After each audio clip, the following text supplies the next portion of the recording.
710 KRV Talkback, Dr. Gelman, home of the Iron microphone, streaming live on KURV.com, 1-800-580-8255, 1-800-580-TALK, streaming live on KURV.com.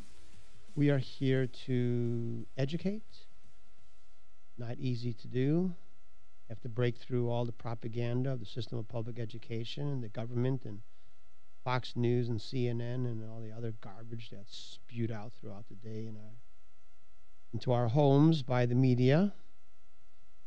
We live in a fascist tyranny, and those of you who don't think so, don't pay your taxes, don't pay your property taxes, don't pay your other taxes, and see what happens to you. We live in a fascist tyranny. You don't think so? Smoke a little marijuana or take a little cocaine and see what happens to you. And so, just because we sit here and obey the rules made by the government, which are completely arbitrary, then you're perfectly safe as long as you play by the government rules. But if you go outside the government rules, then see what happens to you. Like any other dictatorship, whether it's Castro, Stalin, or Hitler. Hitler lives in the White House today, I can assure you.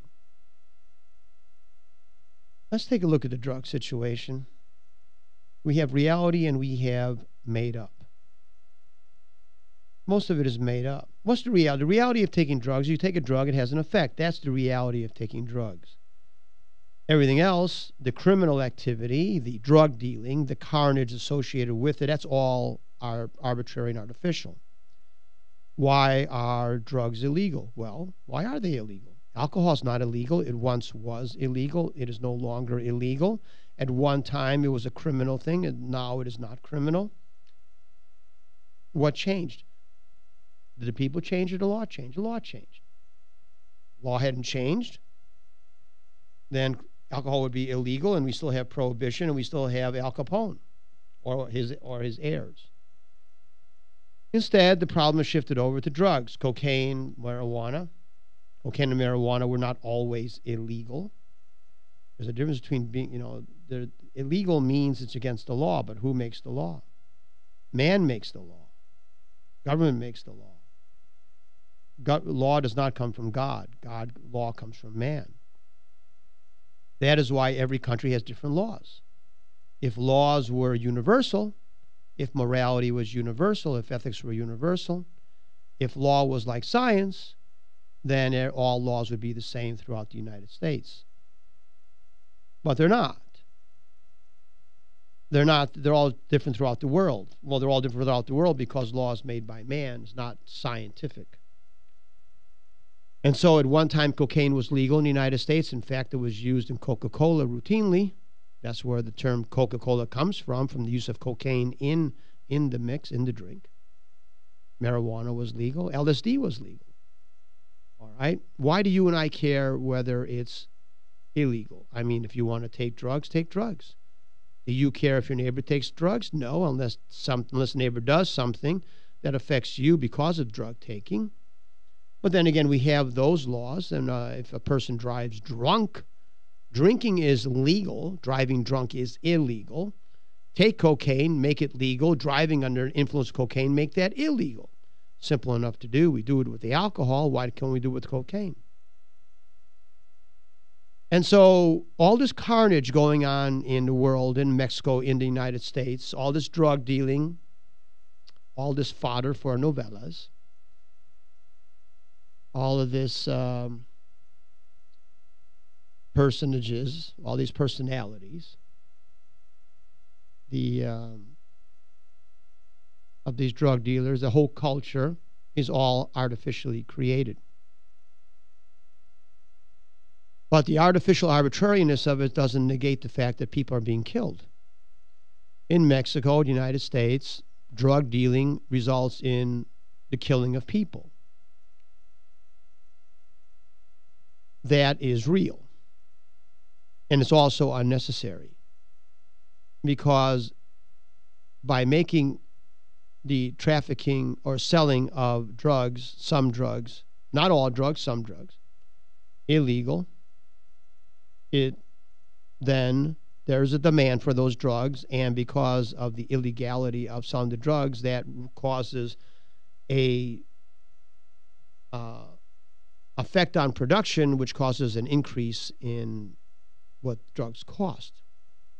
The cost of avoiding being captured, the cost of the legal system, which adds to the cost of the drug, increases the cost of the drugs, making the drugs more scarce than they otherwise would be. Like cigarettes, you can buy cigarettes anywhere, you can buy alcohol anywhere, making it scarce because it's illegal. You can't sell drugs, cocaine in a grocery store, makes the manufacture and distribution of those drugs more expensive, and that ends up costing more to buy them. So those who buy the drugs oftentimes go into illegal activities, robbery, theft, kidnapping, in order to get them wherewithal to purchase the drugs. Now, there's a human psychology to drug dealing. Once you do something illegal, once you are a criminal in one thing, it is then very easily to become a criminal in other things, because a criminal, you're a criminal, you're a criminal. Okay, so once you get it into your mind, once the psychology in your mind is that you're a criminal because you're acting outside the law, against the law, and you're a criminal in the selling of drugs, then it is a very simple matter to extend your criminal behavior to extortion, kidnapping, and then even murder. Because the human psychology is such that once you have transgressed outside the law in one thing, it is very, very easy to transgress outside the law in other things. And so we create a criminal society. So in the society, so you have certain areas, neighborhoods in the country that subsist on criminal activity, where the individuals within the city see the lucrative nature of the criminal activity. So if you're in a neighborhood in Chicago or South Side or in New York or Miami or Los Angeles, there are no jobs for you because you're uneducated, or maybe the jobs you have are minimum wage jobs. Meanwhile, you see the people breaking the law are driving around Mercedes-Benz, flashy jewelry, get all the good-looking girls. You say, well, what the heck? Look at the rewards of illegal activity. Then I also want those rewards, so therefore I'll do illegal activity.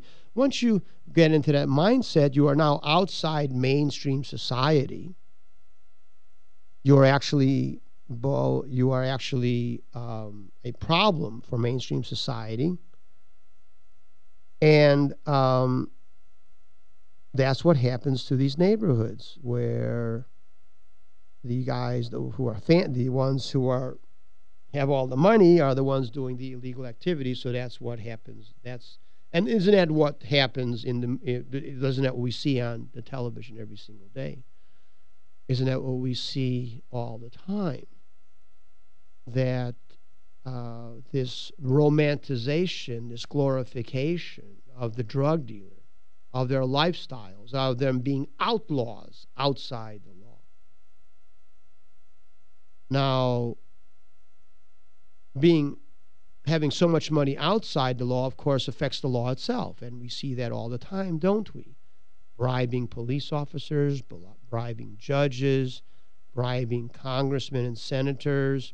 Not hard to do. They're usually not of a very high moral character to begin with. And you have the corruption of authority. You have those in authority who have been corrupted, not hard to do, who have been corrupted by those in drug dealing. So now you have these tentacles of corruption going throughout society. And that, of course, is the reason drugs are not legalized, because the police force, the DEA, the FBI, the congressmen, and all the rest derive profit in one form or another from illicit trading in drugs. And who pays for all this but the people? The people pay for all this through taxes and through crime. Our taxes go to pay for the law enforcement. Now, on top of that, and of course, we're the ones who bear the brunt of the crime. It is our houses broken into. It is our cars that are stolen. It is we who are threatened, our lives threatened by the drug trade, not the politicians and not the judges. It is the people. Now, government likes that. Why does government like that? Well, because then we become dependent upon the government. Oh, no? Well, are we not dependent upon the police force? Are we not dependent upon government to protect us from all these criminals? When, in fact, it was the government itself that created the class of criminals and promotes it and subsidizes it. This is good for government because it means the government is now in control of your lives. And that's all the government is interested in. The government is interested in power. The government wants power. Now, most people who take drugs or deal in drugs do not get apprehended. But that's okay. The government really is not interested in apprehending you particularly, unless the government wants to deal with you thinks you're a danger. Once you become an irritant to government, then they just use whatever reason, means, or rationale they have to go after you.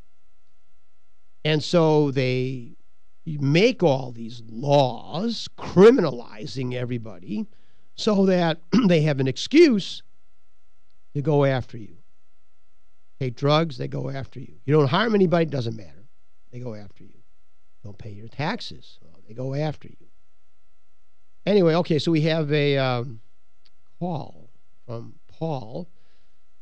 Rio Grande Valley. Thanks for calling, Paul. What's this 710 KRV? Thanks for calling. Dr. Gelman, thanks for taking my call. Yep.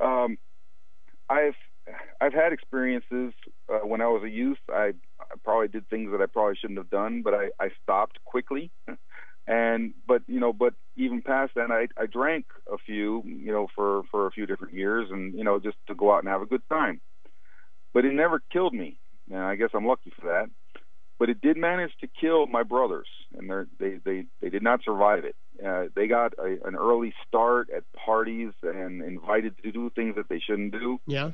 And stepping stones. They started with a little bit of alcohol, and then a little bit of pot, and then a little bit of more and more, until they finally got addicted to stuff that they could not kick. Okay. In and out of rehab centers, $40,000 and $50,000 rehab centers. Yeah, I get it. Finally culminating in death. Okay. And at a very, very young age, and it's been very painful for the family. I get it. I don't believe in legalizing drugs.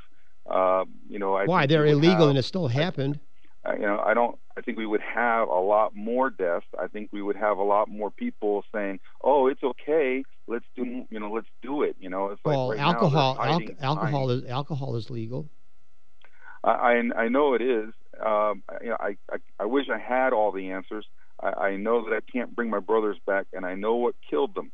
And if what killed them, is these drugs, I just can't see that legalizing them is going to be the answer. There's got to be. But you yourself said they started off with alcohol. I did, and that was a stepping stone to drugs. And I quickly, started and stopped them, and I'm very thankful. Drugs are illegal, but they still managed to get the drugs, and that's what happened to them. So, even though they're illegal, it's all an invitational thing. People are trying to make profits. So we've got the alcohol manufacturers, they're making profits. You've got the drug dealers, they're trying to make profits. Yeah. If there was a place in Lawrence, Kansas, who just picked up the most pure 25 pounds of meth that they've ever seen in their law enforcement experience. So? And this is a small, sleepy town, and it's got drug cartel ties all the way back to Mexico. And that's with the drugs being illegal. They're illegal. This is happening with drugs being illegal. 98% addictive right? And you would have all these people addicted to this mess if these cartels... Obviously, it's available, but it's available now. It is to anyone who wants it. If you want, or if I want to get meth or marijuana or cocaine, we can get it. Okay? We can get it. I understand it's gettable. I don't think that it should be legal. You know, I don't think that there should be more of it. I think there should be less of it. Well, I don't care if you take drugs. What I do care about is being involved in criminal activity associated with the drug trade. Right now in Mexico, the entire country is in turmoil, not because of the taking of drugs, but because of the drug trade, because of the money that's involved in the drug trade. That all the murders, what about all the people that have been killed in Mexico, which would not have been killed, all the people kidnapped who would not have been kidnapped, and all the corruption in Mexico, which would not exist, at least because of the drug trade, what about all that that is a direct result of the making the drug trade illegal? All of that we can see is happening. So I don't quite understand what it is you're getting at. It is the illegality. Well, you're talking about, you know, it being, you know, the possibility of legalization, and that why is it illegal, and it's just, you know, they're just trying to, you know, arrest you and incarcerate you. You know, we're going to have to agree to disagree. You know, I don't agree to disagree. All I know is being legalized. Well, I mean, all I know is that people are being killed, that the government is being corrupted, that the streets are made unsafe because drugs are illegal. Are there problems with taking drugs? Of course there are. But, you know, if I take drugs, that's my business. And if you take drugs, it's your business. And if one is incapable, doesn't have the willpower not to take drugs, that's not my problem. And I don't want someone else taking drugs to become my problem. And that is what the government has done. And I'm really tired of having to worry about my children being attacked by some individual who wants money for drugs, of having my car stolen because people want money for drugs. I'm tired of all that. I'm tired of the judges in Hidalgo County and the police in Hidalgo County all corrupted. The sheriff, as is going on right now, corrupted. Why? Drug money. And I'm also tired of all these stupid Mexican novellas which glorify these drug dealers. So anyway, all I know is what you're saying is a hypothetical. What I'm saying is actually happening. And if people want to take drugs, that's their business. If they don't have the willpower not to take drugs, that's their problem. I just don't want our society corrupted by the government artificially and arbitrarily taking drugs. And besides that, when cocaine was legal and marijuana was legal, there was no more addiction than there is. In fact, there's more addiction now than there was then. These drugs were all legal at one time. In the 20th century, before 1950, marijuana, cocaine, LSD, all this stuff was legal. There was no rampant drug taking then. There is rampant drug taking now because they've romanticized everything about the drug trade. It's romantic. You watch the television, man, it's all romantic. What is this thing, Breaking Bad? I've never seen it. Isn't that all about drug dealing? I mean, have you seen that program? I've seen maybe 1.5 shows just to see what everybody was talking about because, you know, drugs disgust me to begin with. But it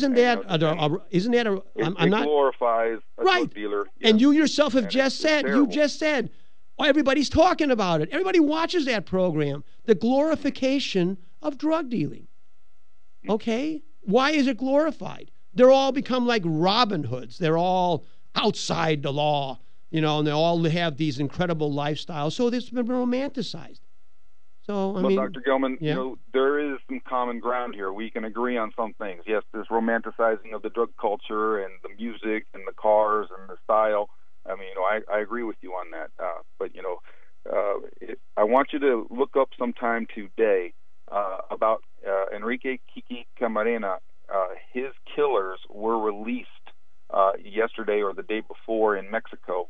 It's not really hitting the mainstream media yet, But I have a better source than some people probably. Why was he killed? Drug trade. Why were those killers released? Because of bribes from the drug trade. You're making my argument. Mm-hmm. Well, okay. He was DEA. He shouldn't have been killed. He shouldn't have been there, and there shouldn't be no DEA to begin with. Mm-hmm. It's a big industry. $50 billion industry is the DEA. Okay? Okay, sir. All right, thanks. It was good talking to you, sir. If you get a chance, you look up, Enrique's killers. They'll be you'll see them released within. Sure, they'll probably be at the mall tomorrow. Mainstream media. Yeah, they'll be at our mall tomorrow. Okay. Course. All right, thanks. Bye-bye. Okay, bye. Okay, let's see. We got Danny calling from Edinburgh. 7 KRV, thanks for calling. What's going on? What's going on? I know you're calling me. What's going on? Well, I was listening to the last caller, and he's speaking from an emotional perspective, and I understand that. But he's under the false idea that prohibition is the answer. All you have to do is take alcohol as a perfect example. They tried outlawing it because why? Because it's a scourge on society. It causes DWIs. It causes wrecks. It wrecks families. Blah blah blah. We know that, but prohibition didn't work. All it is, like you say, there's still as much alcoholism, if not even more now, but we don't have the cartels dealing in alcohol. We don't have the mafia, busting heads and extorting people in the illegal trade of alcohol. Now, I walk into a store with my children, any corner store, any gas station, and there's alcohol all around me. It's on the shelves. It's in the coolers. I can get it anywhere. Does that mean that I'm just a zombie walking around fiending for alcohol? Absolutely not. It'll be the same thing with marijuana. If they legalize it, it's going to be there on the shelves like cigarettes or tobacco, and it's going to lose that whole romanticized allure. But you're absolutely right. When you make something illegal, you bring in cartel, you bring in organized crime, and that's the problem you're having. You're never going to be able to stop somebody from getting high, whether you try to outlaw it as in prohibition, like you tried with alcohol. It's just not going to happen. Right, exactly correct. And look at the way society glorifies all this stuff. I mean, most of our politicians are alcoholics and drug addicts anyway. Our president has admitted to taking cocaine, and I'm sure he takes drugs now. I mean, he looks like it. So, what the heck? I mean, this whole thing is just, look, it's just a little art game that the government plays with the people. I mean, imagine how many attorneys would be out of business if they didn't have someone to defend, some drug dealer to defend, or some drug-related crime to defend. What would the DEA do? They'd be out of business. Out of business. Well, how would the CIA, $50 billion on the DEA every year. That's the truth of the matter. Hey, let me ask you something, Danny. I mean, right now the United States feels it has the authority to put DEA agents in all these other countries. How would we feel if the Mexican authorities sent agents into our country for whatever? I don't know. I mean, let me tell you, I don't care why they're here. I don't think anyone in the United States would be happy to know that there are agents of a foreign nation roaming around our country, arresting American citizens. So let's not kid ourselves. We have no business being in these countries. It's just government playing with government. They're all in it together. The Mexican government, the American government, they're all in it together. A lot of people say that that's exactly the intelligence slush fund. That's exactly where they get their money for their clandestine operations. They don't have to report it or anything. They realize it's $50 billion in trade. There's been several traffickers that have been interviewed and interrogated, and they'll say, "Yeah, you know what? We have ties to your own government." Yeah. Of course. So, look, let's be serious. Let's be serious for a moment. We have satellites that from 5 miles up can see a rabbit, okay, on the ground. They can't see a shipment of drugs weighing, tons of marijuana being shipped across the board. They can't see that. And give me a break. And did you ever notice a little peculiarity? Every time they stop one of these drug trucks, and the driver escaped. When I get stopped at the checkpoint, and if they're looking into the car, I can assure you they always have one or two agents which are focused on somebody's doing the checking, somebody's looking at me. The idea that these guys are able to escape in an open field and they can't be caught. Don't you ever know? It's always made hilarious to me. And the other thing is, everybody knows where these drug dealers are. Everybody knows where they are. I mean, you can't arrest these guys. Are you kidding me? I'm from Edinburgh, and I grew up in a poor neighborhood. And I would see the local candy man that would sell his dope from the corner store, and the cops would pass by day and night. And I'm like, God, everybody and their mom knows what this guy does. He traffics all day. The security guards in the high schools are sell drugs.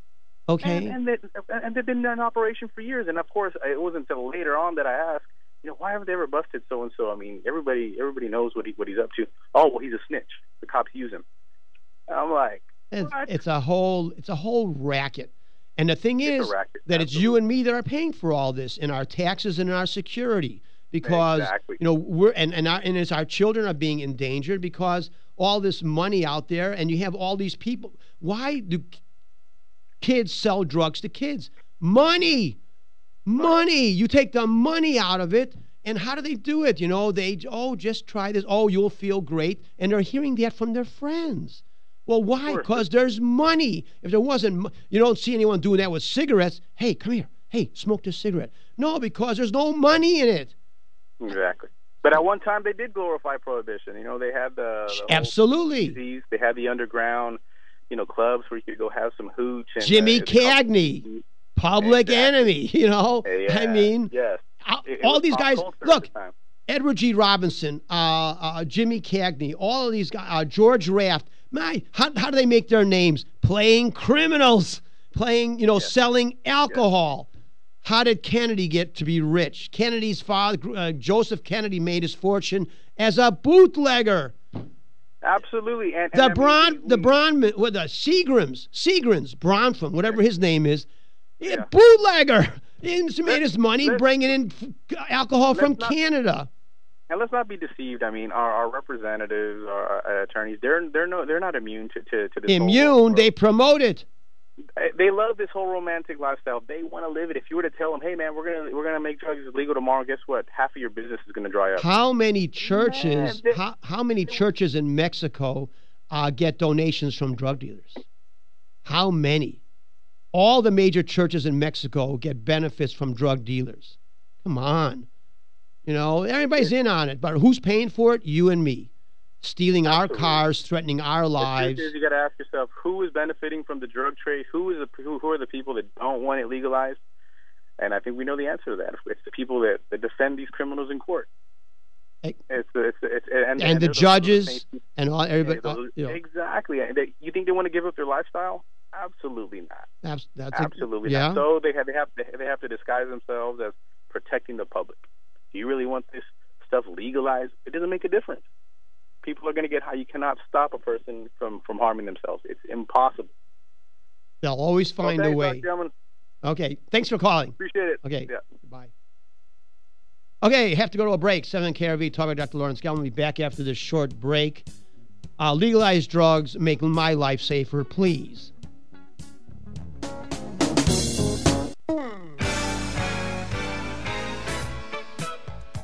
Okay, we're back. 7 KRV, Talkback, Dr. Lawrence Gelman, 1-800-580-8255, 1-800-580-TALK, JimmyLiveandKURV.com. Okay, let's go to this, which is the waiting call. Okay, Jerry in Harlingen, 7 KRV. Thanks for calling. Yes, Dr. Gelman, thank you for your show, and again, another enlightening experience, I think, for the listening public. Okay. Dr. Gelman, I'd just like to share with you my own personal story going back to the 1970s in the military, and when we were back and forth with drug testing of these soldiers. And there was a time when you were prosecuted, and then there was a time when you were sent to rehab. And I was around quite a bit of that. I was served in Southeast Asia, and I served in Europe, and I witnessed, the gamut of the drug abuse in the military. And I can tell you that there was, after leaving the military and working in civilian, in the transportation industry, when the crackdown occurred, there was a very significant change in behavior in and around the equipment that we worked. And it was obvious to me at that time that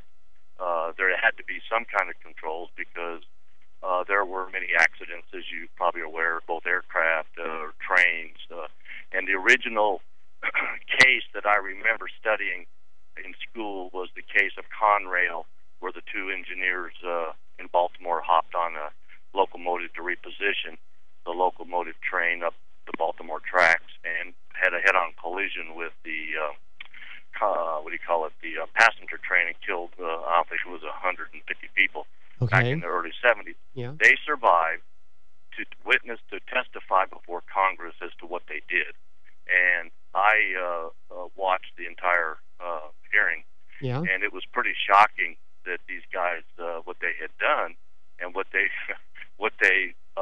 testified to, that they picked up several cases of beer at the beginning of their trip, and then they had their several bags of pot, and they admitted to smoking and drinking the entire way before they got confused. And anyhow, my personal position is there needs to be some kind of controls in these kinds of things, and I don't know how.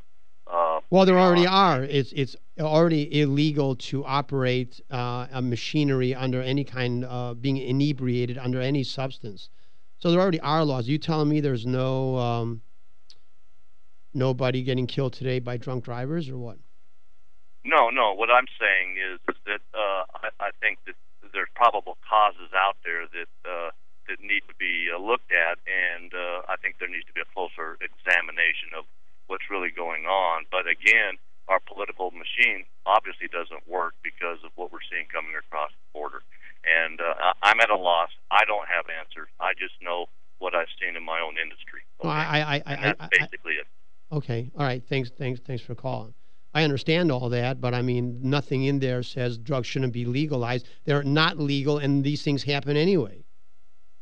I mean, I don't get it. I mean, if you were saying we never had a train accident, and if we start legalizing drugs, we may have train accidents, that's not what's happening. What's happening is we're having train accidents and car accidents and other mayhem, and drugs are illegal. What I'm saying is that most of the mayhem is because of the illegal nature of the drugs. That's what I'm saying. Okay, and there's no doubt about that. There are countries in the world, entire countries in the world, that have been subverted because of the drug trade. Not because of people taking drugs, but because of the illegal nature of the drugs makes it lucrative and allows the undermining of society. I don't know why people can't. Some cannot seem to get my drift on this. Okay, now we have Johnny calling from Donna, 710. Thanks for calling. Yeah, thank you very much. Yeah. Listen, regarding the previous caller, Danny from Edinburgh, and yourself, yeah, you pretty much hit it on the nail. And it's been long overdue that somebody has brought this issue up. I give a lot of kudos to Dr. Sanjay Gupta, from the chief correspondent for CNN, for finally, opening up his eyes with respect to medical marijuana. However, from a wider contextual point of view, Dr. Gelman, you are correct. It's time that we look at this from an objective point of view rather than a subjective perspective.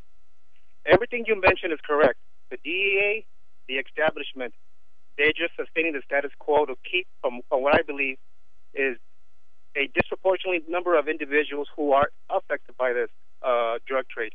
They're keeping us from entertaining mainstream society with respect to employment. Now, you talked about the tentacles. It's far-reaching, and it affects all different types of groups, like the ones that you mentioned. What you failed to address as well, Dr. Gelman, is that many of our young youth are experimenting with synthetic drugs now because of the status of the marijuana being illegal, or cocaine, or whatever. I really don't support hard drugs. I think we need to separate marijuana from the hard drugs, although I think that the tide should turn eventually with cocaine as well. Heroin, I feel, has no business to be legalized. Well, same thing with crystal meth. Marijuana disproportionately is what's driving this drug culture. We are empowering the cartels. Yeah. We are systematically marginalizing groups of people, and disproportionately blacks and Hispanics.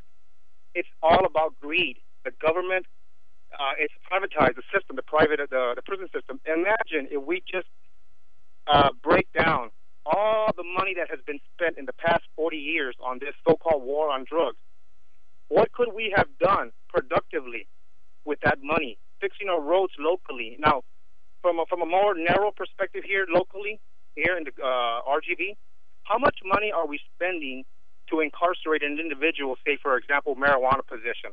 How much does it cost to keep him locked up? And then let's say he doesn't get, or she doesn't get locked up. Let's say they just get probation. How much does it cost for us, the taxpayers, to keep them on probation? And then when they're on probation, let's say they get a drug test. How much are we spending on that drug test? Yeah, but there's a huge industry there. Add all that up, how many streets could we fix? You know, I mean, the pot-ridden roads. Right, but you see, here. but people are making profit off it. The people doing the drug testing, the lawyers, the prisons, they're all making a profit. So that's what you're kind of up against. They don't want your street fixed. They want their pockets filled.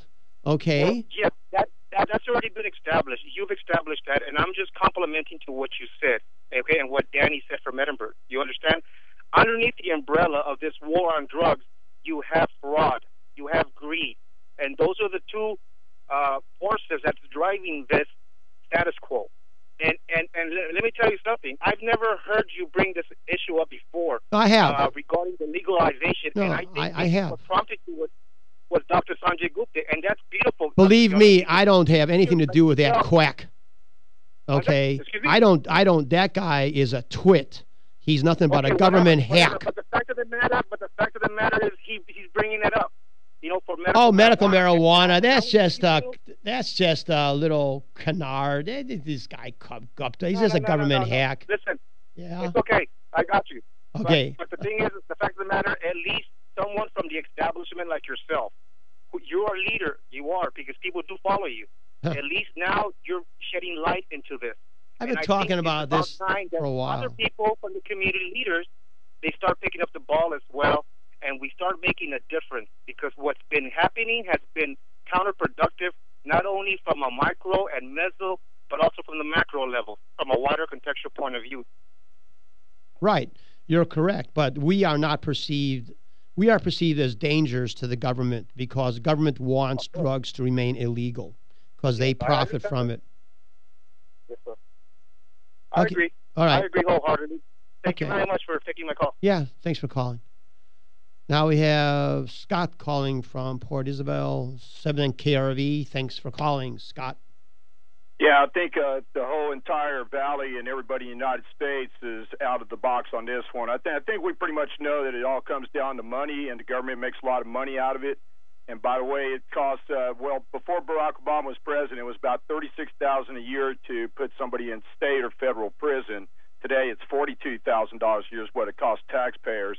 And let's not forget, half the people that are in prisons or in state or federal are in there for mostly half of them, 50% for drug-related crimes. At least 50%. Yeah, and that's drug-related. Right, but that keeps the prisons you got the wardens, you got everybody's on the take as far down the line as you could possibly take it, dude. The guy that's in there doing the janitorial work, that's cleaning the floors, to mopping this, to cleaning up the restrooms, to the guys that guard them. You go all the way down the line to the doctors that have to take care of them, and the dentist. It's a big money scam, and it has been for a long time.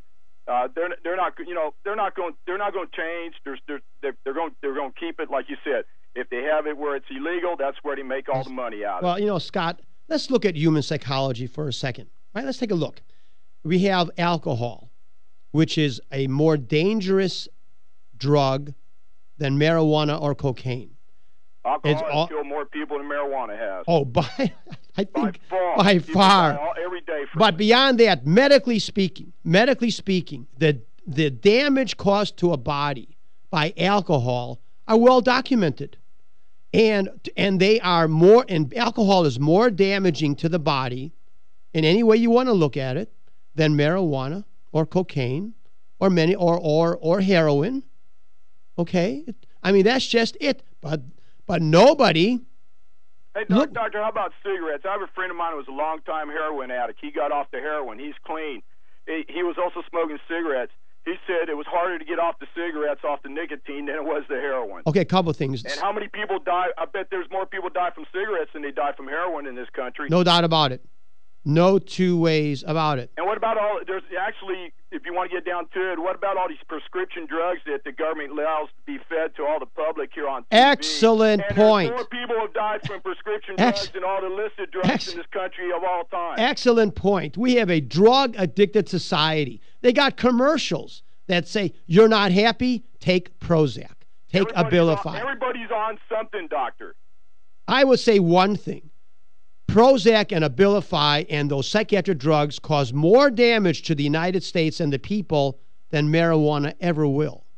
Okay? You talk about mind-altering. My gosh, the purpose of Prozac is to mind-altering. We have 1,500,000 children in the United States taking psychiatric mind-altering drugs, and we think that's good. The government actually pays for that. What a bunch of hypocrites our government is. Why the suicide rate so high and the murder rate so high in this country? And we started right there with the Do you know? In the elementary Excellent. schools and all the counselors that are all rigged up in this. It's such a bribe. Excellent point. Double the number of people kill themselves with a firearm by suicide than murder. 15,000 killed every year by murder. Almost 30,000 Americans kill themselves. Suicide. You never hear that, do you? Your point is exactly correct. What the hell's going on out there? Or people committing suicide? And I'll bet you're exactly right. I'll bet you anything that 100% of those people committing suicide are on psychiatric drugs. Well, we got psychiatric governments, what we got, and they've got most of the people in this public brainwashed, and they're doing a job just like Adolf Hitler was doing back in his day. We ain't got any difference, like you said. It's this government here try to control us. They don't follow the Constitution to one step. I mean, we have no freedom in this country. They start with the young. I hate to see what happens to the third generation down here. Time they get out, they'll be so brainwashed and wish-washed, be like they had a lobotomy. We're a decadent society, and the government did it. Okay, Scott, thanks for calling. Okay, now we got Jose. Jose calling from McAllen. 7 and KRV, thanks for calling. Gelman? Yes, sir. You there? I'm here. I familiar with a quote that Chow En-lai, the Prime Minister of China, said during Vietnam. He said that that his government welcomed American GIs coming to Southeast Asia because that would increase the market for China's opium production, so they could sell it to. Okay. Another thing, too, is that are you familiar with Colonel Bo Greitz, who went into Indochina looking for American POWs, and he spoke to Kun Sa, the drug lord in northern Burma. Yeah. And Kun Sa had told him that he wanted to get out of the drug trafficking business, and that he told Colonel Bo Greitz, tell your government that I want out. We want to become legit with legitimate forms of crops and such. And Bo Greitz, who was the most decorated Green Beret during Nam, he went back to the U.S. and he testified in Congress and so forth, and nobody listened to him. Right, but I mean, okay, no surprise there.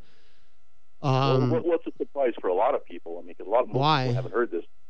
Well, I mean, what the surprise is that that it's corruption that from top to bottom, that much of the world's governments run on drug money, and that most politicians are on drugs. So I mean, they're either look. Most politicians are either perverts, lechers, drug addicts, or alcoholics. Okay, and the only way they can maintain their habit is by being in politics. So, who's going to be surprised? Look, if I told you that most politicians are dishonest, would that be a surprise to you? Yeah, well, that doesn't surprise you, but the details about Kun Sa and but they're just details. I mean, it's going on right now. Different names, same stuff going on. Different names. Yeah, you're familiar with Gary Webb, that no. I think San Jose journalist who blew the whistle on the CIA cocaine trafficking with the Contras and such, and how it just ruined his career when he blew the whistle. Well, sure, the government's going to go after anyone that's inconvenient to the government. That's what the government does. See, you're saying that it's out in the open, but most people, from my experience, most people are still oblivious. They may have inklings that something's wrong, but the details, they're still. Because there are a bunch of drones. The system of public education turns our entire population into a bunch of drones. You ever watch television? You ever watch? You see what's on there? You ever watch television? I don't have a TV. I Good. don't have a TV. I Good got for rid of it you. for that reason. But but yeah, why? Look what's on there. Look what's on television. It's a turn people to a bunch of drones, a bunch of illiterate drones. This is 1984. This is George Orwell's 1984. Here's one last tidbit too. I've heard that that China owns up to 30% of our debt, 40% of our debt, depending on who you read or speak Sure, okay. to. And the question becomes, where did China get the money to buy our debt? And I'm of the opinion, along with others, that China got the money to buy our debt from drug money. No. China got our money by selling by. When was the last time you ever go to a store? You ever go buy a television? You want to go buy a computer, a cell phone, anything? You ever see where it's made? It's all made in China. That's where they get the money from. Can you go into Walmart? Can you find anything in Walmart not made in China? Okay. Yeah, now, I hear you. But is that going to count? We're in debt. That's trillions of dollars. Trillions of dollars of our debt, and they're going to generate trillions of dollars. Okay. To Walmart. Sure. I mean, the United States economy is a $15 trillion economy. Okay, so that 1 or 2 or 3 trillion of that isn't. I mean, how much of our imports come from China? 30%, 40%, 50%. Once you go beyond oil, clothes, shoes. I mean, my gosh, I buy a pair of shoes made in China. I buy a cell phone made in China. I buy a souvenir in London. I go to London. I want to buy a little souvenir red telephone booth made in China. I go to Mexico. I want to buy a cap, in Cancun, made in China. Okay? I mean, there it is. There's, and then, of course, there are no jobs in Mexico or the United States. And so those people go into drug dealing. I mean, it's all a little racket. So I mean that's just the way it works. The Chinese, yeah, I'm sure there's some drug dealing there, but the bulk of the money is because of these free trade agreements. That's why you can go buy a printer for $250. If that printer is made in the United States, it's going to cost you $500 or $700, but you can buy it from China. So I mean, we live off of slave trade. You and I live off the slave trade in China. We buy our clothes made by slave labor in China. We're all guilty, okay? But the government is the one that created it, and we just have to live in the world government created. Anything else? Yeah. Well, I don't know what your worldview is if you're a Christian or whatever, but I know in the Old Testament God condemned sorcery, and sorcery was linked to consuming drugs. Yeah, but alcohol's a drug. Yeah, I know, but pharmacoda. I don't know break down the Greek or the Hebrew, but the point is, I know that. Though, what I'm simply saying, though, but is alcohol going to open the door to demonic activity? Yeah, the way cocaine. It does. I mean, we know that. Of course, it does. Well, some of us know that. Well, yeah, but I mean, so does marijuana. So does cocaine. So I mean, all opens. Why does it open the door to demonic activity? Because what do these drugs do? It wipes out your higher levels of thinking. That's what it does. It wipes it out. Your conscious, your morality, your understanding of the abstract. That's what gets wiped out with these drugs. Okay, all the objectivity of civilization is what gets wiped out. And what do you become?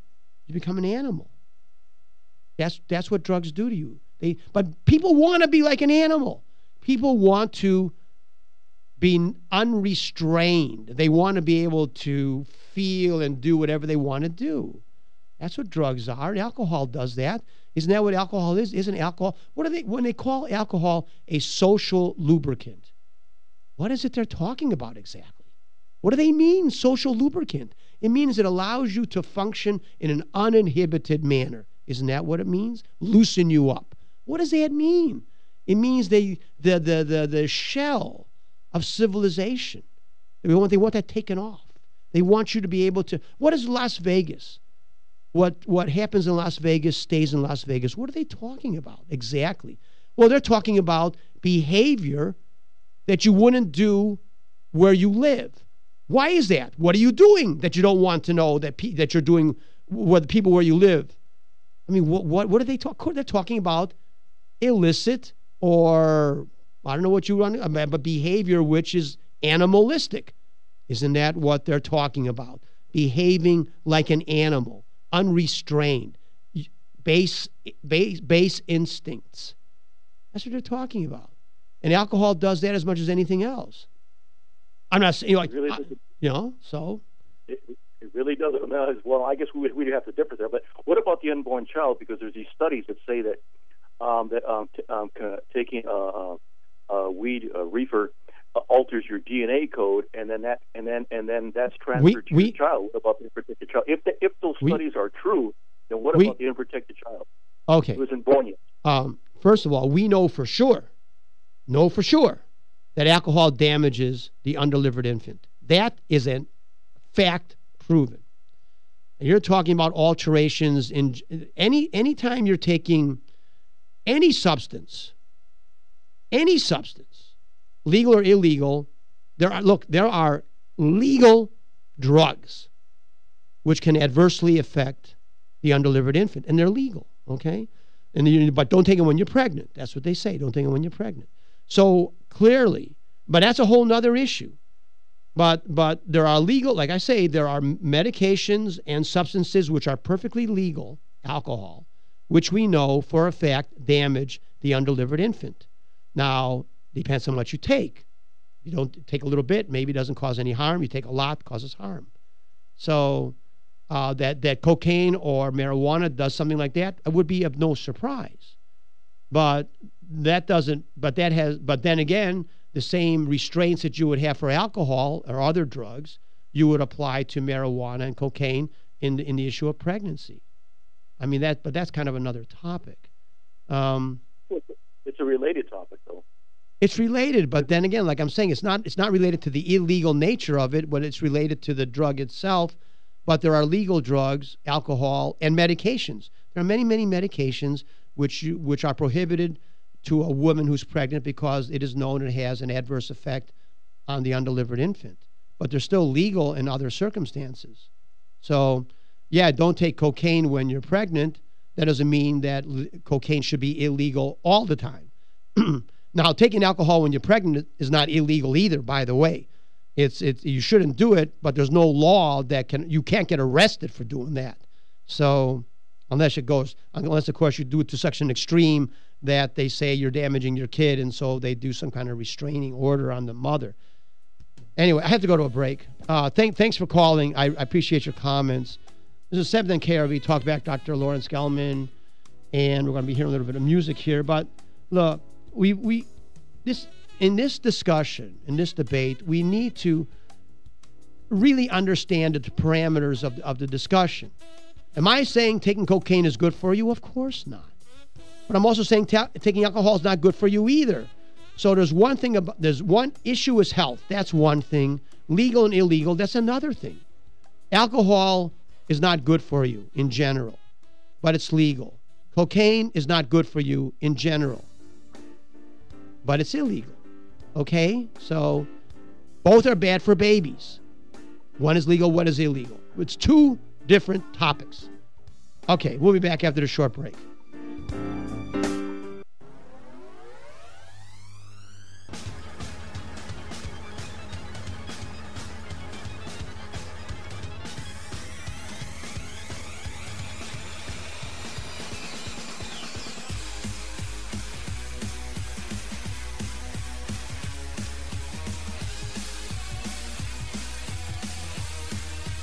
Okay, we're back. 7 KRV Talkback on Lawrence Gelman, 1-800-580-8255, 1-800-580-TALK, streaming live on KURV.com. We were talking about the drug issue and all of these different topics that we discuss. Ultimately, going back to Dr. Lawrence Gelman's axiom of the way the world works, all problems are due to the government. Doesn't matter what it is. You want to talk about drugs? You want to talk about immigration? You want to talk about war, crime, healthcare, agriculture, energy? Every problem that you and I face as individuals, every problem that a community faces, whether it's housing or road building or energy, any problem the country faces is due to one major source, and that is the governments of the world. And let me also just say this. The only reason that a government exists is to protect you from another government. That's all it is to protect you from other governments. Now, isn't that kind of funny? But that is why they all get along so well. The United States government loves the government of China. The United States government loves the government of Russia. The United States loves the government of Syria. And why? Because governments love governments. Because if it wasn't for the government of Syria, of Russia, and of China, there would be no reason for the government of the United States. And that goes for them as well. The aggression one country has for another is an anachronism to an earlier age, one might say, or is just human instinct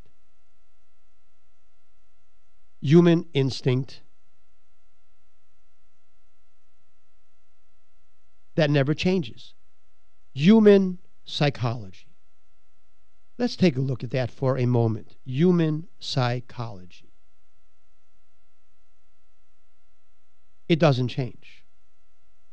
What are the 7 deadly sins? I'm not going to remember them all. I can't. Gluttony, wrath, pride,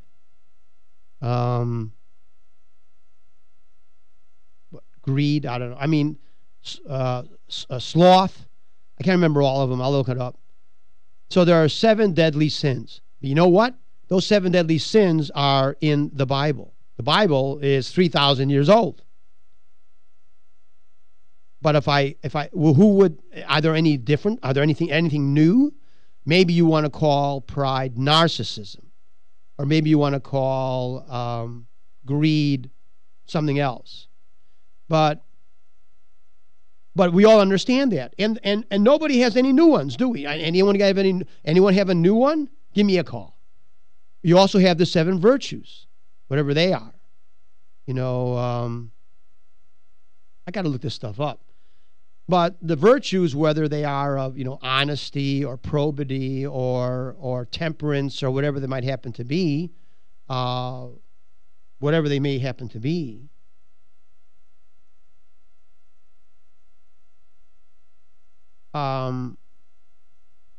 do not change. So therefore, what does change? Circumstance. Circumstance change. And so today, Barack Obama is the head fascist. Yesterday it was George Bush, and before that it was Bill Clinton. They are fascist by definition. Barack Obama wants to be a king. He's a pervert. He's a predator. But so was George Bush, and so was Bill Clinton.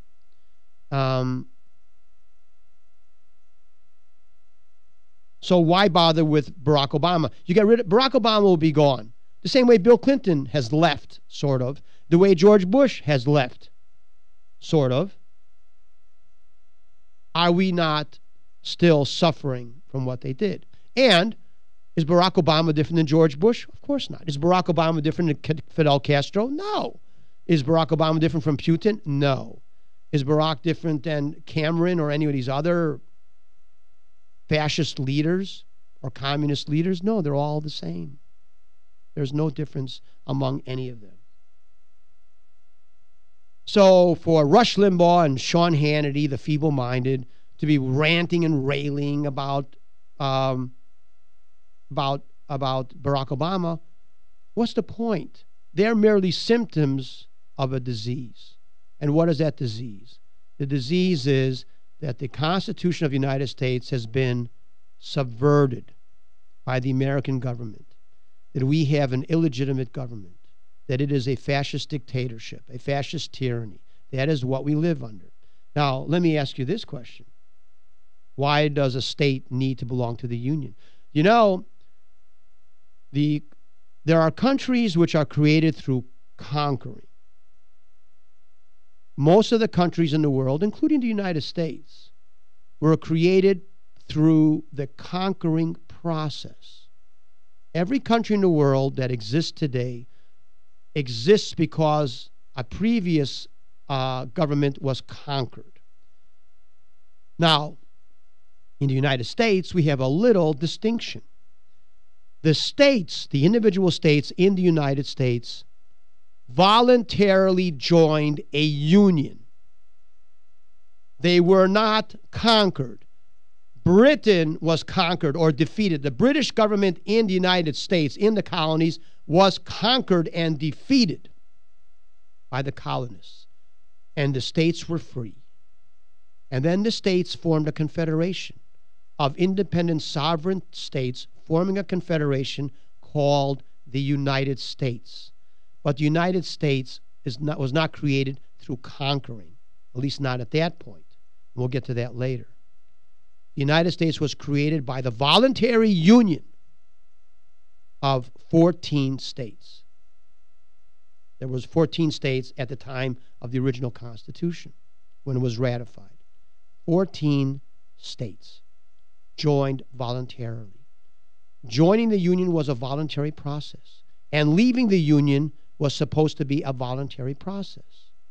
The agreements by which we lived under the United States federal government was through voluntary action. We paid taxes voluntarily for the common defense. We paid taxes voluntarily for the general welfare. That's what it's supposed to be all about. And if we don't want to do it, then we leave the union. And that is the way the states thought it was going to be. And then you got Abraham Lincoln. And Abraham Lincoln changed all that, because when the southern states left voluntarily, as was their right by the Constitution, Abraham Lincoln launched a war of aggression and conquered the South with the loss of life of 600,000 Americans, the greatest loss of life that the Americans have ever suffered in war, greater even than the loss of life that occurred for Americans in World War II. Abraham Lincoln was a fascist and a murderer, and yet we make him to be some kind of hero. Now, let's talk about the issue of slavery. The issue of slavery. Nobody believes in slavery today except for Arabs. Let's not forget that. The Arabs still believe in slavery. So, whether there would have been a civil war or not, there would not be any slaves today. However, is there not, we think. But then again, what is slavery? We have slavery in China, and we buy products from them, so we promote their slavery. Does that make us now slave-free? Are we now absolved of guilt because the slaves are Chinese and not Americans? But there would not be Chinese slaves if it wasn't for Americans demanding products made in China. Is there no slavery in the United States? You want to work for Ford, you have to be in United Auto Workers. You're not in United Auto Workers, you can't work for Ford. If you belong to United Auto Workers and you quit, you can't stay in your job in Ford or Chrysler or General Motors. Is that not slavery? How's that not slavery? You don't think we have slavery in the United States? You better think about what slavery is. Slavery is involuntary servitude. You belong to a union, that's involuntary servitude. Unionism is slavery. But we have that in this country, and everybody thinks that's just peachy keen.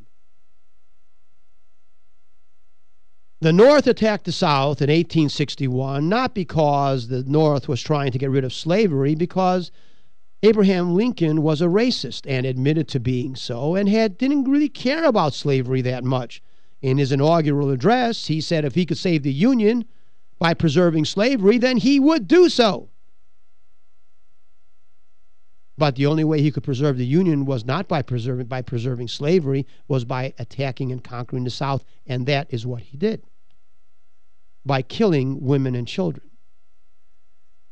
Let us not forget that total war was invented by Abraham Lincoln. What is total war? Killing anyone on the other side, including civilians, women, and children. And that is what Abraham Lincoln did.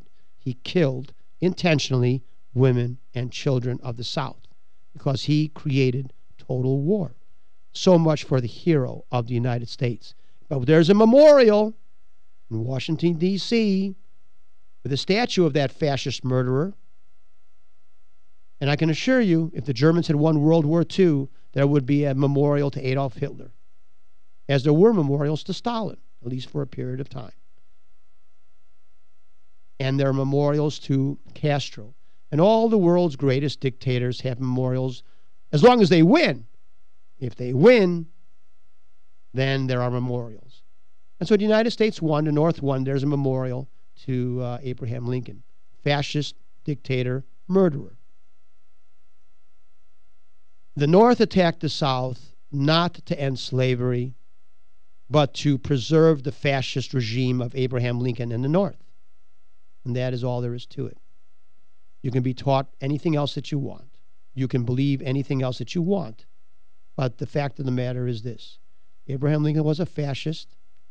His plan was to deport the blacks back to Africa.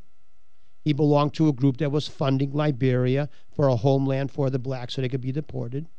He was an open racist, said it many, many times. He didn't think the blacks were, no way were they the same as whites. And he really wasn't opposed particularly to slavery. He was only opposed to the South leaving the Union because he was a fascist and he wanted to maintain control over the country, the same as any fascist dictator, no different than any fascist dictator of Europe, wanted to maintain their possessions. And that is all that history is. The maintenance of possessions by kings and dictators. Most of the wars of history is nothing other than one king or another wanting to control the lives of more people. That's all it is. It's such a melancholy and sad world it has always been. You have a few narcissists, whether it's King George III or Henry VIII or the Medicis or whoever it happens to be, or Barack Obama or anyone else. They're just feeble-minded potentates who are narcissists who want to conquer the world because they think they're superior to anybody else and don't care how many people are killed on either side as long as they can fulfill their own petty narcissistic desires. That's what our political class is. That's what all political classes are. That's who Fidel Castro is. That's who Barack Obama is. And that's all there is to it. Abraham Lincoln was a fascist murderer who conquered the South, not to free the slaves, not because he believed in equality, but because he believed in the necessity of a strong central government that would control the lives of as many people as possible. And he was not interested in half the country leaving the power of the central government. And he killed 600,000 people in order to fulfill his selfish, narcissistic needs. And what I can assure you is you're never going to hear that in any public school. You're going to see this nonsense of people bowing down to the great Abraham Lincoln, fascist dictator, tyrant. The same way that Barbra Streisand bows down to Fidel Castro. And I think you can throw in there Robert Redford and a few others. So, I mean, that's just, well, no, don't want to, I think I made my point. So why does the state want to belong to the Union? Because we've been brainwashed to think we couldn't live without them. Well, the southern states in the United States are the richer states, and they support the northern states and California, which is a northern state for all practical purposes. The northern states are all bankrupt, and they're supported by money stolen from the southern states and given to the northern states by the northeastern elitists that populate Washington, D.C. And they're all northeastern elitists, are they not? And so it doesn't matter where they were born because they all end up being Northeastern elitists because they all hang out in the Northeastern elitist capital of Washington, D.C., Boston, and New York City. They think they're better than the rest of us, and they don't think we can manage our own lives. And so they take away our money, and then and then we're held hostage to do what the central government wants because they hold our money. And then you have prostitutes like Jan Brewer, governor of Arizona, who says, I will accept the Affordable Care Act because it means money. My principles are, she says, I am opposed to the Affordable Care Act, but I will sell the state of Arizona to the federal government for money. Now, when I look up the definition of prostitute, that makes Jan Brewer, the governor of Arizona, a Republican, a prostitute. Now, just recently, she's all up in arms because the federal government has not given them federal relief funds for some fire they had in Arizona. So she's a prostitute on many issues. So she goes to the federal government hat in hand, asking for money because of a fire in a forest in Arizona. She's a prostitute, and she's a Republican. So Republicans can be prostitutes. Well, big surprise. Karl Rove, prostitute. Karl Rove, boy genius of the Republican Party. What did he manage to do? Well, what he managed to do in 6 years was to take a Republican Congress, a Republican Senate, and a Republican presidency and hand it all to the Democrats. So much for boy wonder, boy genius. And he's been giving control to the Democrats. Why did Barack Obama win the last election, even though he got less votes than the previous election? Why? Because boy wonder, Karl Rove, created a strategy which pretty much guaranteed that the Republicans would take an unprincipled position on every topic, regardless, and hand the control back to Barack Obama. Well, let me fill you in another little secret. The Republicans are not opposed to the Affordable Care Act. If they were, they could defund it. I talked with Kelly Ayotte, senator. She's not a representative, but she's a senator from New Hampshire. And she's sold out. And I asked her, why doesn't the Congress defund the Affordable Care Act? Oh, we can't do that. Oh, why not? Well, they can't because they don't want to. And why don't they want to? Because the Affordable Care Act gives power to the government.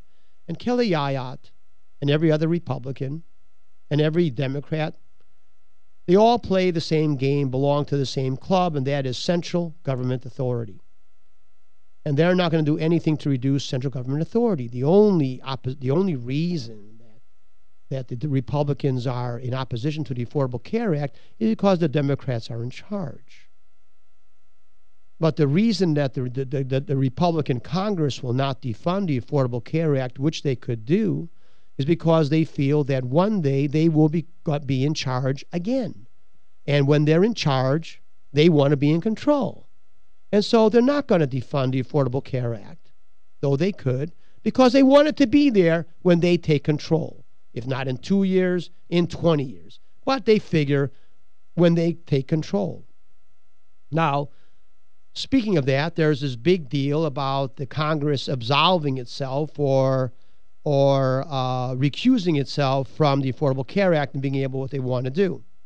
And there's oh no, they're not really, no, they're still going and then. And I tell you, the ignorance of most people in the media is beyond belief. They miss the point entirely. Let's take a look at the point. The point is that all these senators and congressmen don't have a job. They're a bunch of, unless you call what the mafia does having a job. Okay. If you think that a mafia don has a job, then okay. Your senators and representatives and their staffs have a job. If you say living on stolen money means you have a job because you stole the money, well, okay, then they have a job. But the monies that pay for your congressman and senator, the president, the judges, and all the bureaucrats and their staffs is money stolen from the American people, from the American producer. And so what do I care? What does anyone care if the staffers of a senator or congressman, who let me assure you, are even more elitist, corrupt, and stupid than the congressman or senator or president himself, but that's another issue. They're all paid, a senator, the cost of a senator is $10 million a year. Their salary is, what is it, $200,000 a year, whatever it is, $200,000 a year. But they cost you and me $10 million a year. Why is that? Well, because they have all these staffers that you and I pay for. They go on all these trips around the world that you and I pay for. And everything that they do, you and I pay for. One way or another. The food they eat, the clothes they wear, the car they drive, the home they live in, their employees, their secretaries, their offices are all paid for by you and me. Now, what do I care if I end up paying for one insurance or another for them?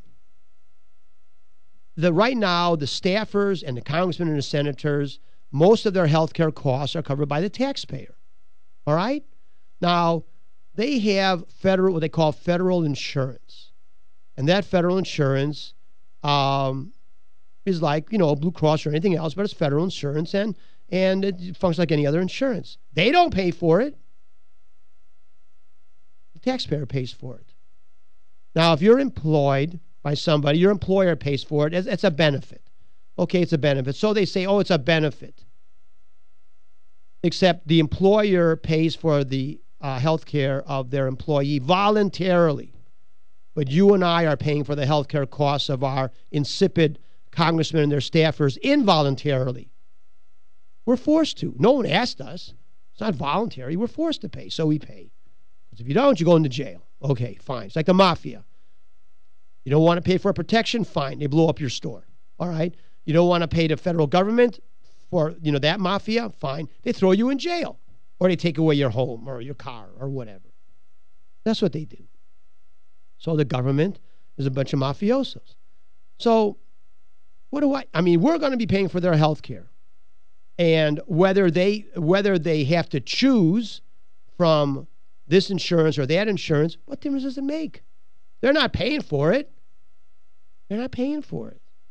So all this big hullabaloo that the staffers are going to have to choose from whether an exchange or not, whether they have to choose from an exchange or not, it doesn't matter. Because they're going to get the best insurance because there's no limit on what will be paid. It's an argument which makes no sense. It doesn't make any difference. The bottom line is you and I are going to be paying for the health care of people who don't work for us. We're paying for the health care of a congressman in New York. We're paying for the health care of a congressman in California and their staffers. We're paying for that involuntarily, and they don't care. So if they have to choose from one group of insurers or another, and that's the big deal, what difference does it make? They're not paying for it. We are. And they're going to get their health care unencumbered because they don't have to pay for it. And that's the big deal. The big deal is we're paying for things involuntarily because there's a gun to our head. Now, in this country, okay, the other day, you have Barack Obama, the fascist, and he's saying that the new taxes, don't worry about the new taxes because 98% of Americans will not be affected, only 2% are going to be affected. Oh, so that makes it right. So Adolf Hitler says, don't worry about the Jews. That's a small percentage of the population. You're not going to be affected. They disappear, go to concentration camps. Don't worry about it. You're not going to be affected, average German person. It's okay. Is that what the Constitution says? The Constitution says it's okay to be unjust to the minority. Is that what the Constitution says? Does the Constitution say it's okay if you're 2% or less of the population, you can be abused? Is that what the Constitution says? Are the right, the individual rights that we all have, that doesn't count for the 2%? That makes it right? Is that what our country is all about? That it's okay? Oh, because they're the wealthy 2%, that makes it just. Oh, they have money. They have money. But isn't that what they did to the Jews? They have money. It's okay. We can take the Jews' money because he's an infidel and he's a minority. We can take the Jews' money. That's okay. Don't worry about it. You want to fund the Crusades? Take the Jews' money. You want to free King Richard from prison? Take the Jews' money. It's okay. He's an infidel. He's a minority. Fine. You want to enslave blacks? That's okay. Minority. Not the same as the rest of us. Different skin color. It's okay. Can be a slave. Different skin color. Is that what this country's all about? Is that why there's a Constitution? Is that what they mean when they say all men are created equal? We hold these truths self-evident, that all men are created equal, that they are endowed by their Creator, the Creator of 98%? Is that what it says? The Creator of 98%? I don't think it says that. The Creator of white people? No, it doesn't say that. Okay? Okay? That's not what it says. Because they're all created equal. That's what it means. That's what all created equal means. That's what this country is supposed to be all about. Yet, we have our idiots in the news media, Dan Rather and all those other jackasses, getting up there saying, it's okay because it only affects 2%. And they're the wealthiest 2%. So get their money. Get it from them because they're a minority and they're only 2%. And we're going to get their money, so that's good. Is that what this country's about? The 2%? Aren't there other groups of 2%? Maybe they ought to be worried too. Or maybe the people who are 49% ought to start being worried about the 51%, if that's the way we're going to be running our country. 7th and KRV Talkback. Dr. Lawrence Gelman will be back after this short break.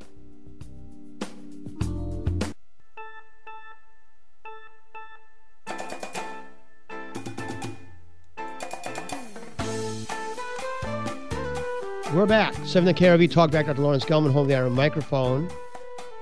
And we're talking about our fascist tyranny in which we live under. So we are perpetually brainwashed by the media, by the system of public education, and by all the voices of authority, and by the entertainment industry, if you want to call it the entertainment industry, to believe that there's something different between the people who live in one country and another, to believe that government is benevolent, to believe that we are somehow superior than our predecessors.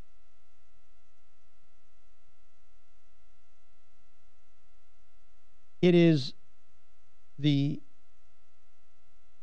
weakness or the psychology of the human mind that allows you to hate someone because they're of a different religion or a different skin color or live in a different country. And the hate is visceral, is it not? That is how much we have been brainwashed, to make it a visceral hate. And we accept it as if it was natural. You have pangs of hunger, feel hungry. That's a natural feeling. Your body is telling you it needs sustenance. We don't intentionally get hungry. We intentionally eat, but we don't intentionally get hungry. We get hungry because it is a manifestation of a physiological process in which the body is telling you that it needs nourishment. Though sometimes we poison. No, not that stuff. But So if you think about that for a moment, you think about this sense of hunger. But then think about your emotions. Okay, let's say you're a Texas A&M fan, let's just say. Or Michigan, University of Michigan, okay? Okay, you're a Texas A&M fan, and they're playing University of Texas. Oh, you hate University of Texas. You hate their fans. You hate everything about them. Like, it's a rage inside of you, okay? Why? You weren't born that way. What if instead of going to A&M, you went to University of Texas? Well, then you're on the other side. Oh, you hate the A&M. Oh, you hate them. People go crazy, right? You go to a stadium, right? You go to a game. You have supporters of one side, supporters of the other side. They all go crazy. I mean, I do too. Don't get me wrong. Because I've been emotionally brainwashed as well. I support the Chicago Cubs. Why? Well, I was born in Chicago. That's a reason? I don't own the Cubs. I don't know any of the ball players. They don't know me. They couldn't care less about me. Yet I support Chicago Cubs. Fine, great. But my point, I want you to think about that for a second. I want you to think about the fact that your emotions and the way your emotions function. Some fans are, what does the word fan mean? Fanatic. You're a fanatic. What does that mean? You're a fan. Where does the word fan come from? You're a fanatic. What does fanatic mean? An extremist, isn't it? You're a fan.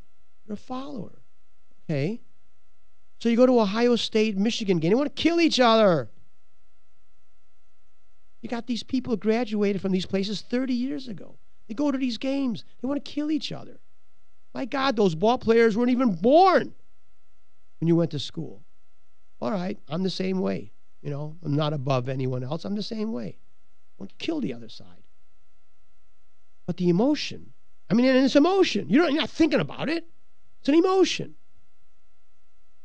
Your team scores a touchdown. Your team hits a home run. You cheer. You don't think about it. It's a reaction. You react.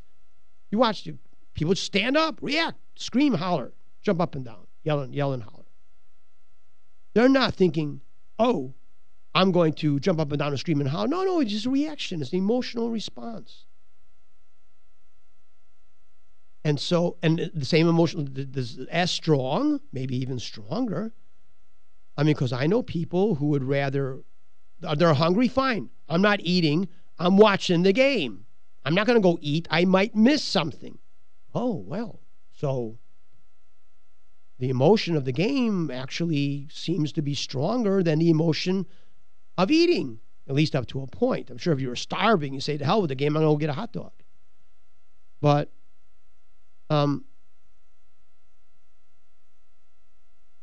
so that type of emotion is and where does that come from? Well, that's learned. You're not born that way. Obviously, you're not born that way. Otherwise, if you were born that way and you were a Chicago Cub fan, it means you were born in Berlin. You'd be a Chicago Cub fan in Berlin. But no, you're not. You don't even know baseball, okay? And so it's a learned response. It's a learned reaction. It's a learned emotion. Emotion based on learning. Okay, that's innocuous. You follow a baseball team, that's innocuous. You're not, fine. But at times it's not innocuous. At times it's dangerous. The government says Germans are bad. We must kill Germans. And we said Germans are bad. They're evil people. That's why I went to World War I, because the Germans are evil people. I was at a wedding in Germany 2 years ago. Went to a wedding in Germany, a small church, don't even remember the name of the town, near the Swiss border. People from there who were relatives of a friend of mine went to the wedding. Nice wedding, great wedding, nice people. I was looking in the church. I was looking at the wall, and there was a plaque there, and it had the names of soldiers from that town that were missing from World War I, that were never found. The carnage of World War I. The Germans were bad, right? They're bad people. That's why we went to war, because the Hun, bad people. And so I was looking at that, and I was just thinking about it for a moment. I was thinking, these were human beings. They had mothers. And I'm sure their mothers felt about their sons the same way mothers feel about their sons, no matter what country they're in. And I'm sure those sons felt about their mothers the same way sons feel about their mothers, no matter what language they speak. How can we be brought to believe that there was something intrinsically different because they happened to be born accidentally? Because that's all it is. No one chooses where they're born. Because they happen to be born in Germany. But the people in the United States were led to believe by their government, by Woodrow Wilson, that the Germans were evil and the United States needed to send its sons and daughters to go to overseas to kill the sons and daughters of German parents for no other reason than that they spoke a different language. And we accepted that. And anyone who didn't want to do it was considered a traitor. And Woodrow Wilson closed newspapers and locked up thousands of people who were opposed to the war. That's the kind of fascist Woodrow Wilson was. That is why he's one of the most revered presidents were the ones who were the worst presidents, except for Ronald Reagan, of course. But then again, most politicians don't like Ronald Reagan because he was a man of the people. But they love Woodrow Wilson, and they love Franklin Roosevelt because they were fascists. And government loves fascism. That's what government is. And so, so you look at the wall and the names of, there were 18 or, like, I don't remember, I counted them like 18 or 20. Missing. Not talking about, obviously there were many, many killed, which is bad, but these missing in action, lost to their families, lost to their mothers and fathers. And if they were so, why do they care? I mean, if these are evil people, obviously they seem to care for their children, because why bother with a plaque in a church about there? Obviously something is going on. There must be some emotion, some loss, forlorn parents, something, some grief. Somebody's crying for those people. Well, we understand grief. We understand crying. We all do it. We understand what that means. Well, then aren't these people like, they have the same emotions we have? They feel about their sons and daughters the same we feel about our sons and daughters. Children, those sons and daughters, they felt the same way about their parents that all sons and daughters feel about their parents. So how are we different? In what way are we different? How are they innately evil if they feel that way about their sons and daughters? They obviously must have some good, because that's a good thing to love your sons and daughters, is it not? It's a good thing for sons and daughters to love their parents, is it not? Well, they have that good thing. So how can they be all evil if they have that good thing? But what government does, it makes us believe that they're evil. It makes us believe because someone is born in Germany or someone is born somewhere else that they're evil. Or because they believe in because they have a different belief in a different religion, that somehow that makes them evil. And that government makes a lot, and we believe that to be natural. And we believe that it to be true. And so we allow our lives to be dictated to by these emotions, put on a white hood and a sheet, because someone born of a different color, and they didn't choose it. They didn't choose the color they're born. It's just the way genetics works. And because of that they're born inferior or wrong, and we believe that, as much as we believe in the sense of hunger and thirst, that shows you the way human psychology is. It shows you that it's learned, that we learn these things. And it is in the interests of government to teach us who our enemies are. because it is in the interests of government that we have enemies. And if they're not enemies that naturally, then government will make them enemies. So the United States, as the modern Rome, has soldiers in 150 countries of the world. And that is a recipe for disaster. It was what destroyed the Byzantine Empire. It is what destroyed the Roman Empire. It is what destroyed the British Empire and has destroyed every empire to date. Was trying to impose your authority onto other peoples. And ultimately, it can take a year or 1,000 years. Ultimately, it is doomed to failure. How would the people in the United States feel if the Russians had an occupying army in your neighborhood, in your state? How would you feel? For whatever reason. So when these other countries and their people react, and I'm not saying they're good people, they're bad people, they're just people, they're going to react because there's a alien power that is on their soil. Now, yes, they're human beings, but they're the arm of an alien power. They're not acting as individual soldiers, they're acting as the authority of a foreign government. So that is not the way things are to be. The United States is not to be involved in other nations. The United States is supposed to be an example. That is what Ronald Reagan said of the United States. We were an example for the world. The Soviet Union fell because of Ronald Reagan's policies. We never killed a single Russian soldier. We never sent a single United States soldier onto the soil of Russia. We never bombed their cities. We never even threatened war. Yet, the United States defeated the Soviet Union by example.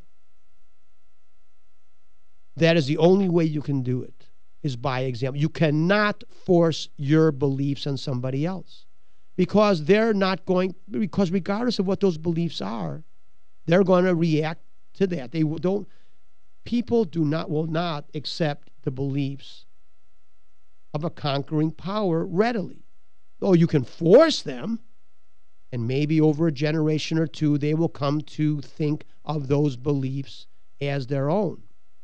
Maybe, if you can completely assimilate the population. But a conquered people will not stay conquered indefinitely. That's just the way things are.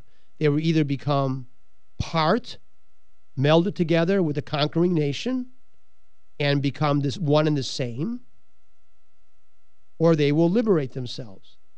But they cannot be perceived, no one will be perceive themselves as a conquered nation by an alien force indefinitely. Just doesn't work. And the United States needs to understand that what we are doing is sowing the seeds of our own destruction. That is what we are doing, sowing the seeds of our own destruction. The United States says, the United States government says, we have to remove your rights in order to protect the country. But what is a country? What is a nation? A nation exists based upon a certain set of principles. That is a nation. The United States exists because of a certain set of principles. But in order to preserve the physical nation, you have to discard your principles. Then what is the purpose of the nation?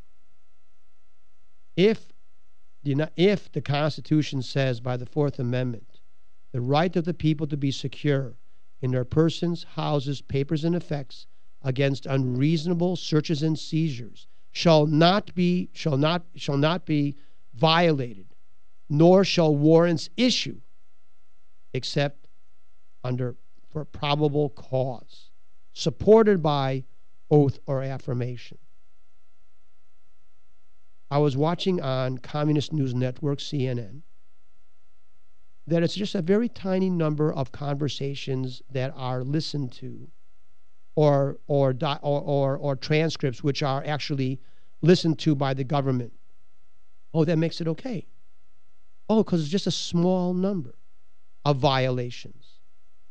Of course, none of us know if we're included in that small number, but that makes it okay, as if a small injustice is okay. That as long as only a few people have unjust acts perpetrated against them, then that somehow makes it okay. It's only a minority of the population. It's only the small number of Jews, or the small number of Tutsis, or the blacks, or the small number of blacks. Oh, that makes it okay. Because they're a minority. They don't have rights. That's what the government is saying. That's what Communist News Network is saying. It's okay. That's why Communist News Network is an arm of the government, as is Fox News, by the way. That as long as you're hurting, it's only a minority, then that is somehow okay. Well, the Constitution says your conversations cannot be listened to without probable cause. What does the government say? We're looking for probable cause. That is not the way it works.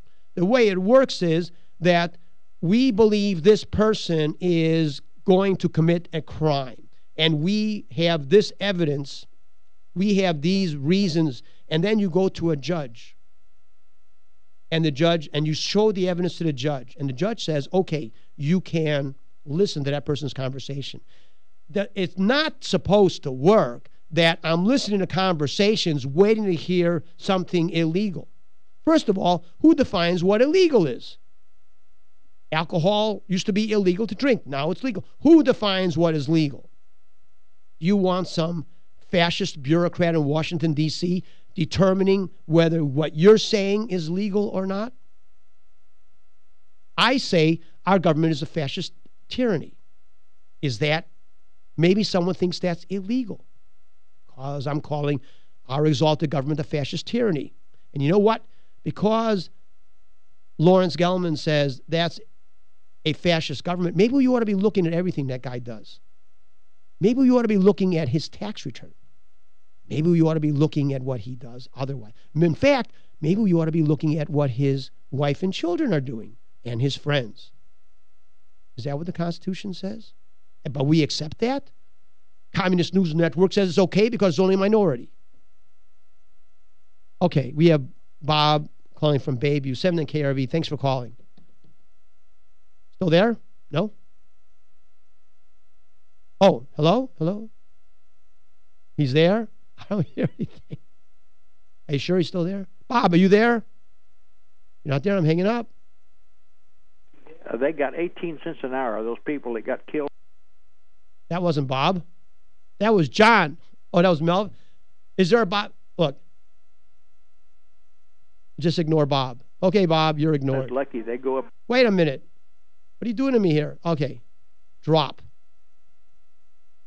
Okay, no Bob. I thought that sounded like John. Wasn't that John?